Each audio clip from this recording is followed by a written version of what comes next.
সম্মানিত দর্শক শ্রোতা, আসসালামু আলাইকুম। রমজানের শুভেচ্ছা।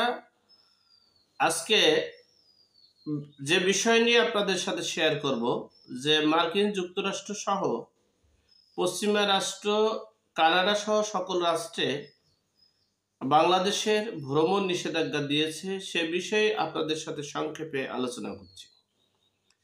দেখেন,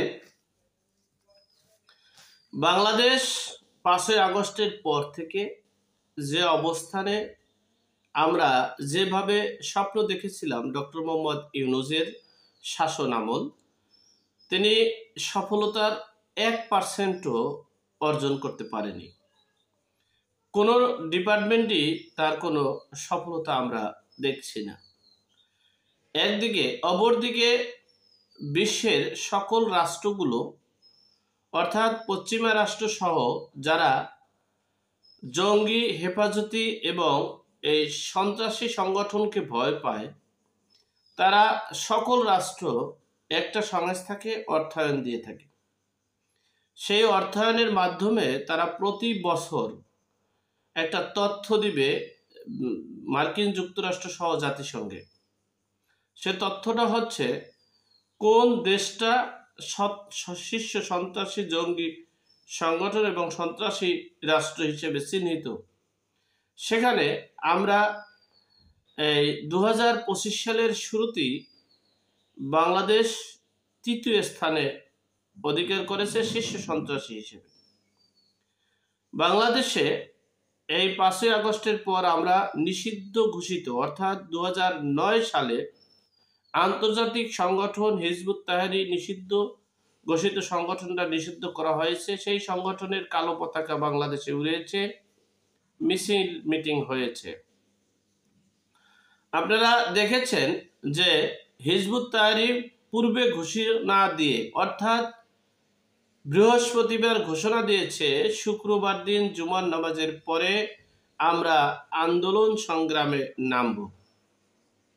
সেখানে সরকার যদি এই পূর্ব ঘোষিত, যদি সেই ঘোষণা দেওয়ার পর যদি সেই হিজবুত তাহরীর যদি সফলভাবে আন্দোলন করতে পারে, সেখানে ব্যর্থতা কার?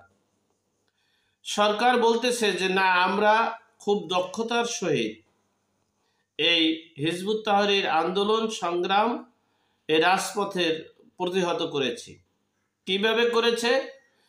শুক্রবার দিন নামাজের পরে প্রায় 4 থেকে 5 হাজার জনগণ নিয়ে রাজপথে নামার পরে তারা সরকার 36 জনকে আটক করেছে, 18 জনকে, তথাকথিত 18 জনকে রিমান্ডে নিয়েছে।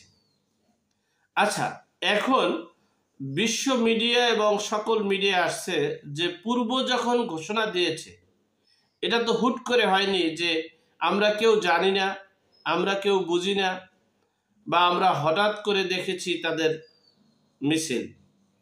পূর্ব ঘোষণা দিয়ে যখন মিছিল করা হয়েছে, তখন যদি সরকার পদক্ষেপ নিত যে এখানে স্থানীয় লোকজন ছাড়া কোনো একদিন এই বিশেষ নিরাপত্তার জন্য নামাজ পড়তে আসতে দেওয়া যাবে না, এবং সকল জায়গায় যদি তারা এই নিরাপত্তার জন্য যদি ব্যবস্থা নিত, তাহলে কি এটা সম্ভব হতো?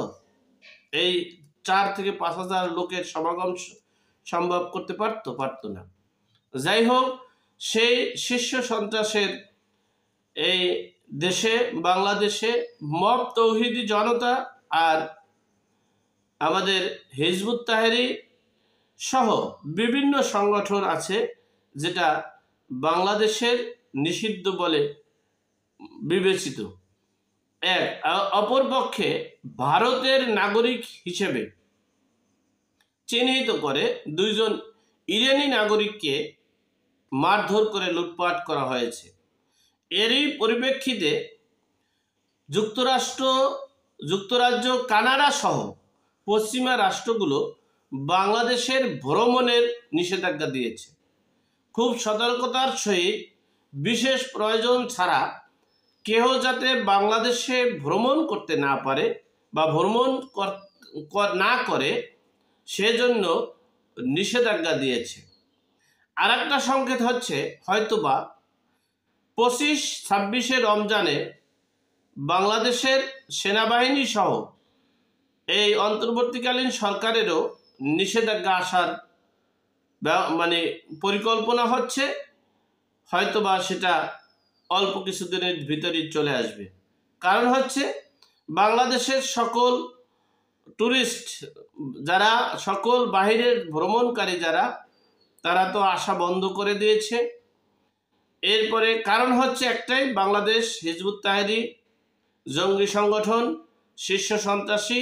এমনকি আপনারা দেখেছেন ছাত্র শিবিরের এক নেতা বলেছেন যে আইন শৃঙ্খলা রক্ষাকারী বাহিনীর যে অস্ত্র যা কিছু আছে সরঞ্জামাদি, আর আমাদের যা একটা কলেজে বা একটা জায়গায় যে অস্ত্র আছে তা দিয়ে রীতিমতো তাদের সাথে প্রতিহত করার জন্য যুদ্ধ আমরা করতে পারি।